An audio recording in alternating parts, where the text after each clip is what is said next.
A wonderful, merciful Savior.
Genesis 42 this morning as we continue studying the life of Joseph.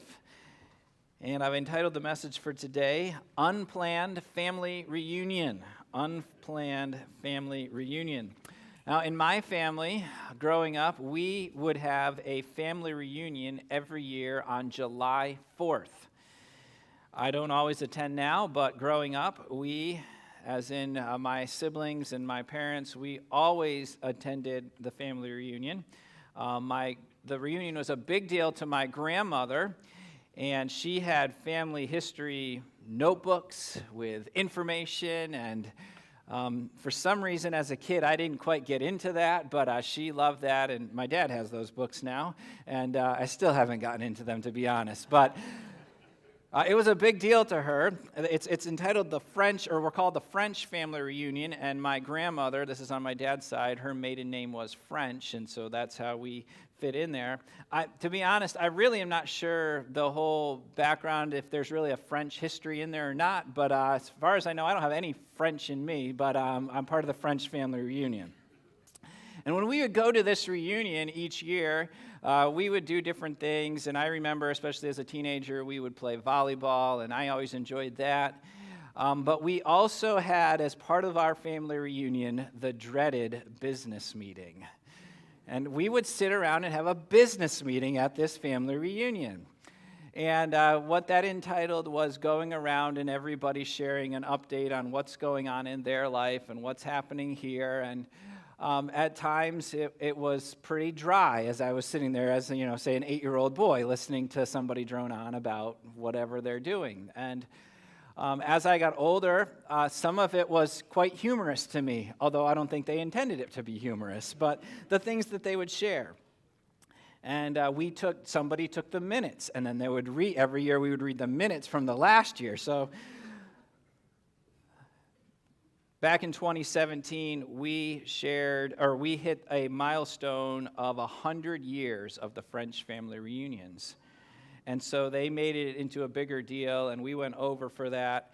It was held in New Hampshire. As a matter of fact, the local news channel came and did a story on it, and I went back and I found that video this week and I watched it. I thought about showing it all for you, but no, I'm just kidding. You probably wouldn't find it that interesting. I get it, right? And but it was fun to see that video. And in 2017, all of my kids made it into that video. Actually, Owen was 3 years old, trying to figure out how to make a squirt gun work in that video, and so. If you want to see it, by the way, tell them, or just send me an email and I'll send you the link, okay? How's that? But we made it in there. But our reunion is something that is planned every year. It was always on the 4th. Unless it was on a Sunday, we would move it to usually the Saturday before. The 100-year reunion was even a bigger deal, and that required extra planning. But by contrast, the family reunion that we are going to look at this morning was not planned at all, humanly speaking. However, it was all part of God's plan. So while I entitled this message Unplanned Family Reunion, I use that title from the perspective of Joseph and his brothers, in that they weren't expecting this, they weren't planning this. But truthfully, we could have also entitled this Planned Family Reunion, considering God's sovereignty in all this as well. But we're going to witness this family reunion. However, in the text that we will look at today, Joseph is the only one that knows there's a family reunion happening at this point. Next week, the brothers will find out about that, and I'm giving a little away of the story, I suppose, but this morning, the brothers don't really even realize it. Thus, again, the title Unplanned, unknown for them as well at this point. Now, last week, Joseph got out of prison, as you may recall. He had interpreted the dreams of Pharaoh, he interpreted the dreams of Pharaoh, and in doing so, that led him to be elevated to the second in the land, number 2 in the land. Joseph then followed the plan that he outlined to Pharaoh to get ready for the famine, and during these years of plenty, they would gather approximately 20% of the crop and store it up. And then at the end of those 7 years, as you recall the dream, the 7 was a key number there. At the end of those 7 years, the famine began. The plenty was over.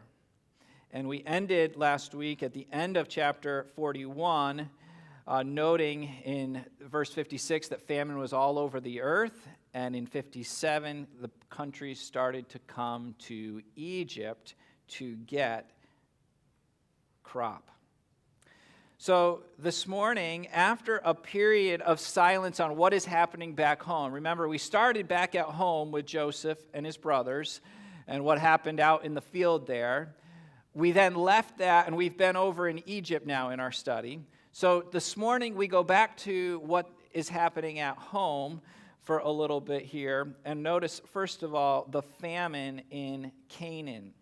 So back at home in the land of Canaan, specifically in Hebron, there is sore famine. Now, as I mentioned, it was all over the earth, all over the land. But for our interest in this story, we note that it happened back here, as Pastor Matt read us in leading earlier. So Jacob sends his sons off for grain. And he sends them off because he's heard there is food in Egypt. He knows nothing of what has happened in Egypt, right? This was not on the news. This was not reported. But somehow he got word that there was grain in Egypt. He didn't know the backstory why there was so much plenty there, or even that there was plenty. He just heard that there was grain in Egypt. So he sends off his brothers, his sons, the brothers of Joseph. And to note this for you, this was no small trip. This was not just hop in the car and drive down the road a few hours. No, this was approximately a 200-mile trip one way for these brothers. So off go the 10 brothers, but Jacob keeps Benjamin, as we read earlier. As a matter of fact, he feared. Was that just a general concern? Was he just thinking, well, I don't know how this journey could go? Could it be that Jacob had discerned, maybe not even so much by what they had said or not said, but just by the character of his sons and by some feeling he had there that something wasn't right, so he was going to keep Benjamin? We know that losing Joseph was very hard on Jacob. And so to have lost another son, especially another son from Rachel, would have been absolutely devastating for him. Remember, Rachel had died at Benjamin's birth. So he's lost Rachel. Joseph, as far as he knows, has been torn by an animal, so he's lost Joseph. And so the only one left in that portion of the family, shall we say, was Benjamin, so he kept him back. Remember, this was significant to Jacob because he had worked 14 years. Well, he worked 7 years thinking he would marry Rachel, but that didn't work out. So in total, he would work 14 years so that he could marry Rachel and Leah as that story unfolded. So verse 5, as we read earlier, the 10 brothers come to Egypt. Many people coming to Egypt. People are flocking there. Economically, Egypt is going to prosper because they have the monopoly on the grain. And it's not that they did that in a sense that they had planned this all ahead of time, but they did it because God allowed through the interpretation of the dream for Joseph to set this up. And so they will have the monopoly on this. So they're going to have the grain, and at the helm of all of this is Joseph. Because God, through all the circumstances that we've talked about up through now, put Joseph in the very place so that he could take care of the nation of Israel. And now it's time for the unplanned family reunion. So we'll come to verse 6 in just a moment. And we're going to note here that Joseph sees his brothers. But before we go any further, let me just ask you, what would you do if you were in Joseph's shoes?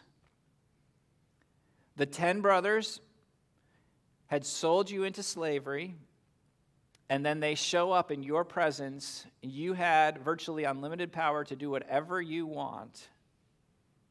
What would you do? Now, it's really easy for us to look at this because we know this story, and maybe we would even say, oh, well, I would love them just like he will, or I would take care of them. That's easy to say. But what if you had gone through all that Joseph had gone through? I would suggest that perhaps a lot of us have been through a lot less than what Joseph has been through, and been a lot angrier than Joseph ever will be in all this situation. Now, the brothers, they don't know it, but they are like sheep walking into the slaughter because Joseph is the governor of the land. He has the power, all the power, and they are completely at his mercy, powerless here in Egypt.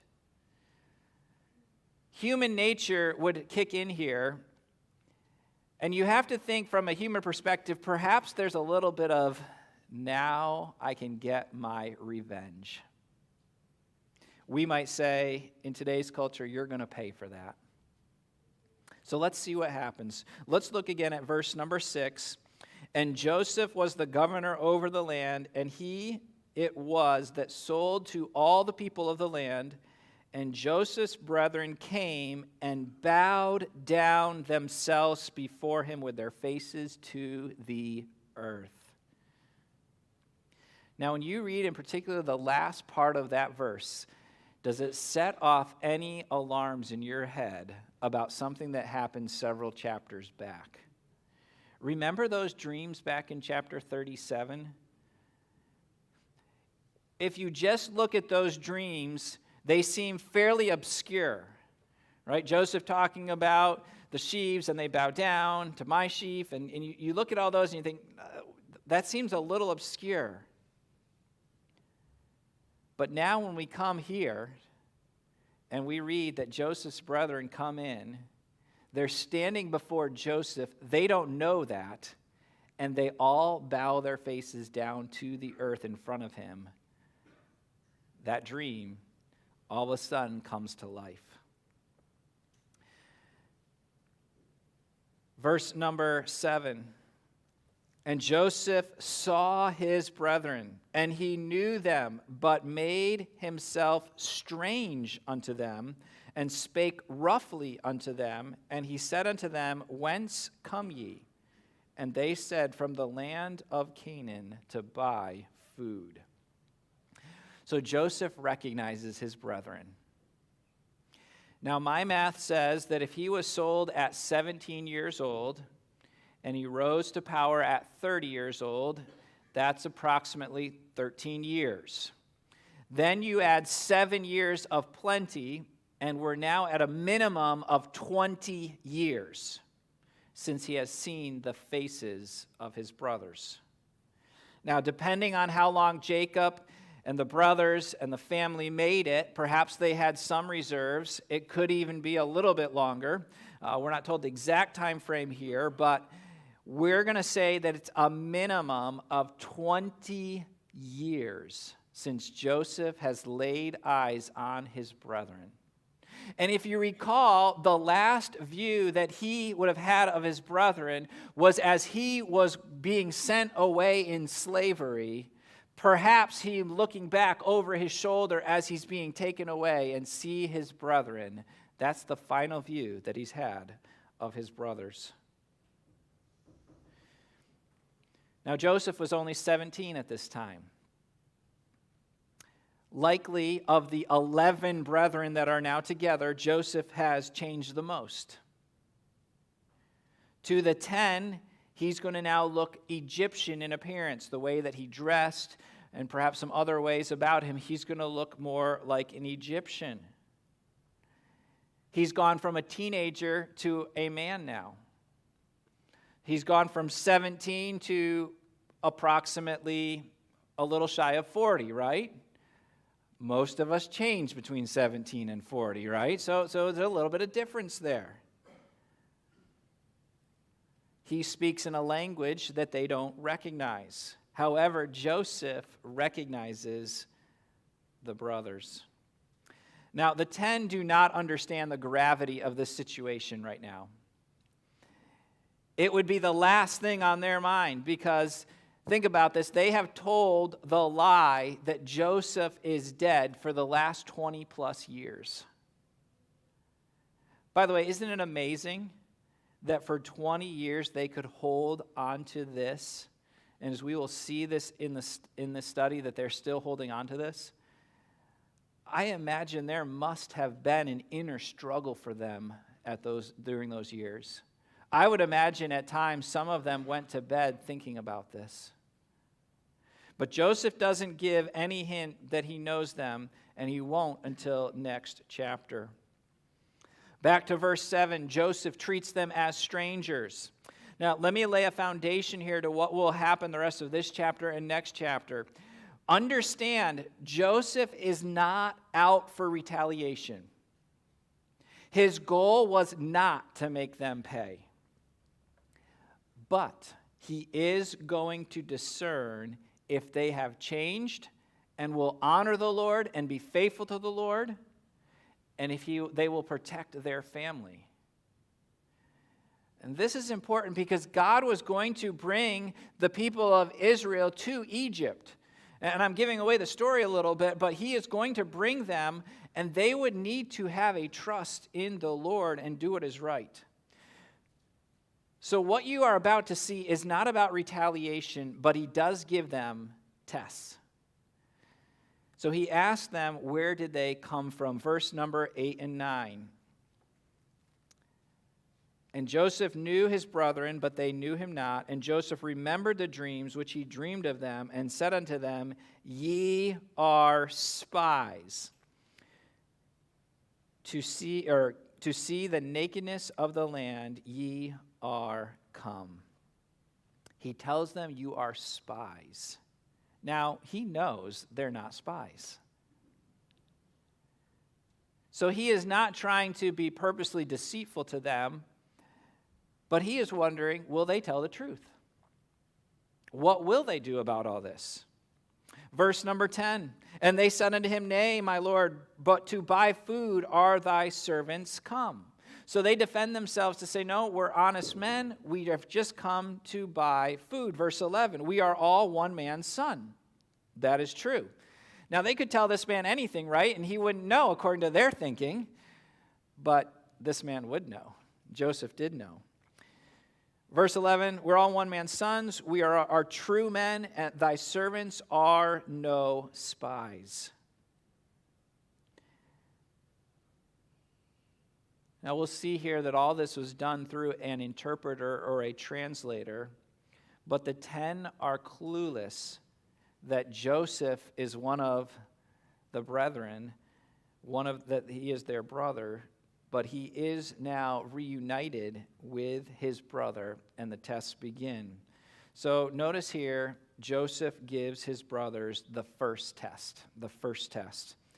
Verse 12, and he said unto them, Nay, but to see the nakedness of the land ye are come. He's told them they are spies. He's setting the table for the test. Verse number 13, and they said, Thy servants are 12 brethren, the sons of one man in the land of Canaan, and behold, the youngest is this day with our father, and one is not. That last phrase, and one is not. Now, we know the story. We have referred to it here. We talked about the fact that the brothers must have had an inner struggle for all those years. I imagine they did. Maybe when they were selling Joseph, they told Joseph what they were doing and explained it to him. But I would doubt it. I'm guessing Joseph was not told anything about how the brothers were going to take care of all of this with Dad. I don't know that he knew they took his robe. He knew that, but I don't even know that Joseph knew the plan to tear the robe and cover it in blood. Maybe Joseph was aware of all that. I'm guessing Joseph was not aware of any of that, though. I imagine Joseph wondered what his brothers told Dad. Now, we knew it right away because we saw it unfold. But how did they explain this? Joseph may have wondered this. Did they claim? Did they go home and say, I don't know, Joseph must have just gotten lost on his journey and we have no idea where he is? Did they go home and say, I don't know, maybe Joseph just decided to run away? What did they say? Now, we know the story, but I would guess that right here at this moment, Joseph learns what the story the brothers have been telling for all these years. Joseph learns that they are telling others that he is dead. Imagine that. Imagine telling the man that you got rid of to everybody else, and now to this man, that this man is dead. And if I were Joseph at this point, I would think I would love to step in and say, well, guess what? I'm not dead. But Joseph doesn't do that yet. Verse number 14.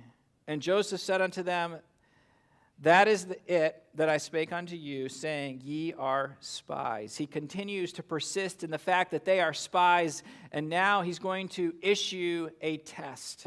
He's going to issue a test to the brothers. Verse 15, Hereby ye shall be proved by the life of Pharaoh, ye shall not go forth hence, except your youngest brother come hither. Ooh, he's stepping into some dangerous territory now because he is talking about the youngest brother, who would be the closest brother to Joseph, as in that they both have the same mother, right? They're the two from Rachel. And so he says to the 10, you need to bring Benjamin here. He doesn't say Benjamin, he just says your youngest brother here. I imagine that when those 10 brothers heard his demand, that hit them like a ton of bricks. He was hitting on a nerve. Verse 16 and 17, send one of you and let him fetch your brother, and ye shall be kept in prison, that your words may be proved, whether there be any truth in you, or else by the life of fairly, surely ye are spies. And he put them all together into the ward 3 days. So he puts them into prison 3 days after hearing these words, after hearing about Benjamin. They didn't hear the name Benjamin, but that's what they were all thinking. They sit in prison. Joseph sat in a cistern. The brothers sit in prison now. Verse 18, and Joseph said unto them the third day, this do and live, for I fear God. If ye be true men, let one of your brethren be bound in the house of your prison. Go ye, carry corn for the famine of your house, but bring your youngest brother unto me. So shall your words be verified, and ye shall not die. And they did so. 3 days later, Joseph alters the plan here. The test, he says, here's what we're going to do. He tells them, I fear God. I am going to keep one of your brothers. I'm going to keep one man in custody. If you are an honest man, go back to home, get that youngest brother, and bring him back to me. And that will be evidence that you are not telling a lie. Now again, Joseph knew the truth of all of this. This was not about that. This was about a test to see what will they do. Because they sold out the one brother earlier, that was Joseph. What will they do with this one brother that they leave behind? And it's at this point that the text tells us the brothers have the sense of guilt. No doubt it's been going on in them for all those days in the prison. But here we go, verse 21, and they said one to another, we are verily guilty concerning our brother, in that we saw the anguish of his soul when he besought us, and he would not hear. Therefore is this distress come upon us. And Reuben answered them, saying, spake I not unto you, saying, do not sin against the child, and ye would not hear. Therefore, behold, also his blood is required. Verse 21 and 22, the discussions between the brothers turn to a discussion on the boy. Ironically, the boy is in their presence. He can understand their conversations because he speaks their language too. And when one had to be left behind, it brings back memories and guilt. They have been living with this for a very long time. Notice Joseph's reaction, verse 23, and they knew not that Joseph understood them, for he spoke unto them by an interpreter. And he turned himself about from them, and wept, and returned to them again, and communed with them, and took from them Simeon, and bound him before their eyes. Joseph hears all of this. For Joseph, this had to be a huge mixed emotion, right? In one sense, it sounds like he would have loved nothing more than just to grab his brothers and hug them with joy to see them after all these years. Yet at the same time, he wants to know, what are they going to do? Have they truly changed? So he's moved so much that he leaves, but then he comes back and he takes Simeon right before their eyes. He has them bound. It had to be so powerful for those 9 brothers. I can only imagine the emotions that all of them are going through right now. I can only imagine what Simeon thought as he now sat alone and would be kept. Maybe he thought about what he had done to Joseph as well. Verse 25. Then Joseph commanded to fill their sacks with corn, and to restore every man's money into his sack, and to give them provision for the way, and thus did he unto them. So verse 25, Joseph commands that they be loaded up with grain, that they would have provisions for the journey. But the brothers had brought money to pay for the things that they had. But Joseph says, put all that money back into their sacks. We're not going to take their money. Verse 26, and they ladded their asses with the corn and departed thence. And as one of them opened his sack to give his ass provender in the inn, he espied his money, for behold, it was in his sack's mouth. And he said unto his brethren, my money is restored, and lo, it is even in my sack. And their heart failed them, and they were afraid, saying one to another, what is this that God hath done unto us? So the brothers take off. I imagine they are already in a lot of turmoil. I'd be curious to know what the conversation was as they walked away from Joseph that day. They're on edge, and as they make a stop and one opens his sack, they find money in the sack, the money that they were supposed to have paid for this. And they are sure that bad things are going to happen to them. Well, verse 29 through 34, they return to Hebron and they report back to Jacob. And these verses here really recount for us what we have just seen happen as they tell Dad. And they had to inform Dad that Simeon is back in Egypt. Now, I imagine Dad figured it out pretty quickly when he saw 9 brothers and one was missing. I imagine that Dad had a few heartbeats skip when he saw that, for that matter, because of history here. But they also have to come to Dad and tell him that the only way we can get Simeon back is if we take Benjamin.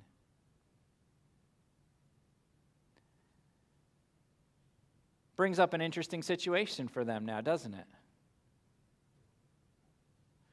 Now, this is just jumping ahead for just a second, but what if they just bring back another servant and tell him, you're going to play the part of Benjamin?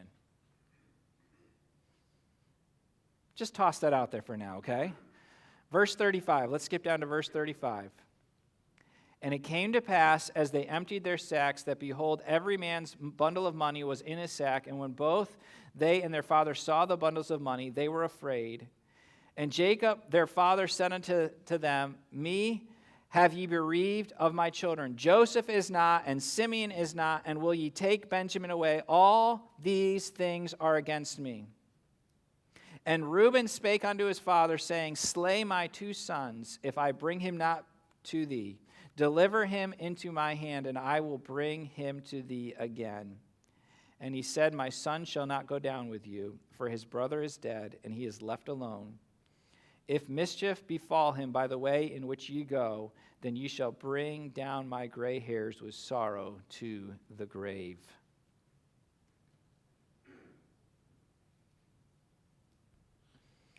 They are in fear as they see all that is unfolded here. They were accused of being spies. They could now be accused of being thieves because they took grain that they did not pay for. Jacob is torn. He has lost his son Joseph. Simeon is now gone. And Benjamin is in the crosshairs. And for just a moment, if you put yourself in Jacob's shoes, I don't really blame Jacob for being upset right now. And he doesn't even understand all that's happening. I only imagine the discussion that ensued. I would venture a guess to say that it was a fairly heated family discussion. Perhaps even an argument about returning to Egypt and what we will do here. The 9 wanted to return back with Benjamin and get Simeon. Jacob is now the roadblock at this point. Reuben even offers his 2 sons if he doesn't bring him back. Remember, Reuben is the one that was against harming Joseph.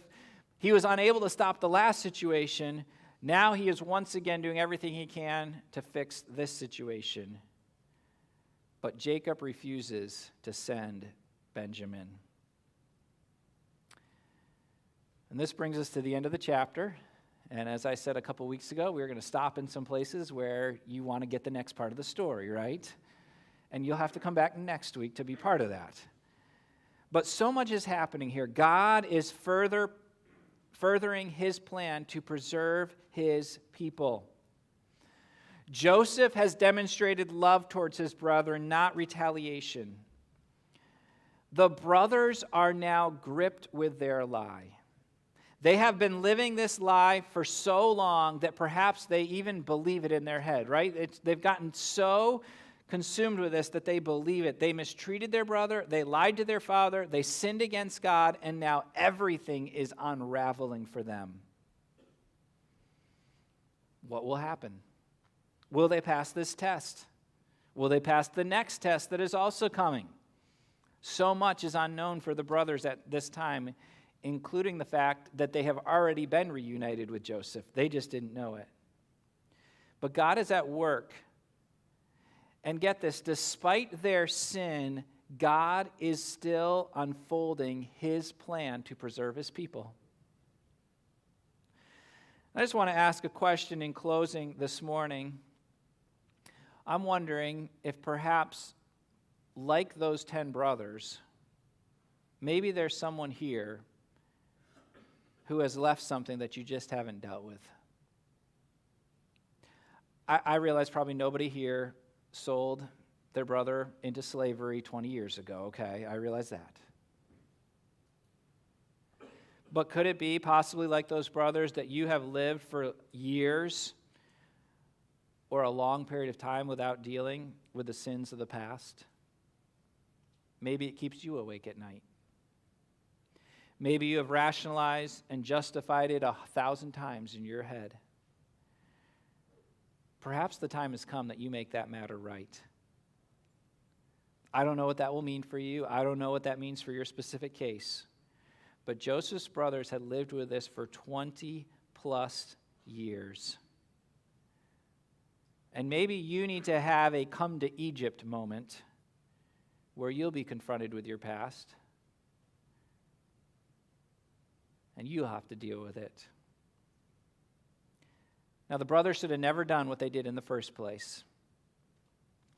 But having done what they did, they should have confessed it a long time ago. But now they're reaping the results of their sin. And I just want to ask, maybe now is the time for you to deal with that sin that the Lord is putting his finger on. Maybe the Spirit of God is impressing something upon somebody here today. And in the closing, we're going to sing that song, Lord, I'm Coming Home, which talks about how we have gone in the paths of sin too long. And maybe there's something there that you have from your past that you need to deal with. And you need to make that right. You need to confess that sin. And if that's the case, I don't know your hearts today. I don't know what that might be. Maybe it's something very deeply seated that nobody else knows about. But I'd encourage you to deal with that sin. If you need help, seek out the help you need. But don't live for 20 years or 10 years or whatever length like the brothers did with this undealt with sin. Take care of it. Get in a right relationship with God.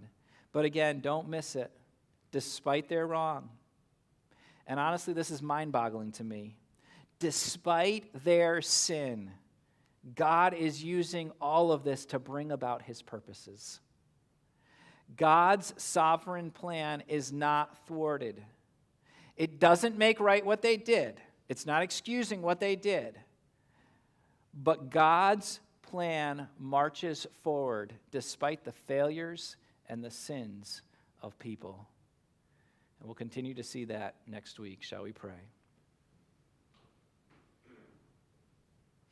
Again, as you sit there in your seat this morning, if the Spirit of the living God has placed his finger on something in your past that you would say, I just never dealt with that, I would be like those 10 brethren. Could I encourage that you would take some time, maybe this afternoon, maybe right now at this moment, but you would take some time and you would deal with that. Don't allow that to continue on. Don't allow the stress of that, the guilt of that, the the pain of that. Take it to the Lord and deal with it. And enjoy the fellowship that you can have without that sin. Father, thank you for your incredible mercy. Thank you for your sovereign plan that marches forward despite what man will do. And God, I would pray that if there be anyone here today that would say, if I'm honest, I have something unresolved. I'm like one of those 10 brothers. I'm like the 10 brethren. Lord, would you give them your grace? Would you give them the divine help they need to deal with that sin? Lord, possibly it's something that's gone on for 20, 30, 40, maybe even longer in some cases. But God, would you work in their hearts? Thank you that your plan marches on and that we can trust in you. And God, we want to see how you are on the throne. And you set all of this up to preserve life, to preserve the life of your people, the nation of Israel. So thank you for this study of Joseph. And we pray this in the name of Jesus. Amen. We're going to sing that song, Lord, I'm...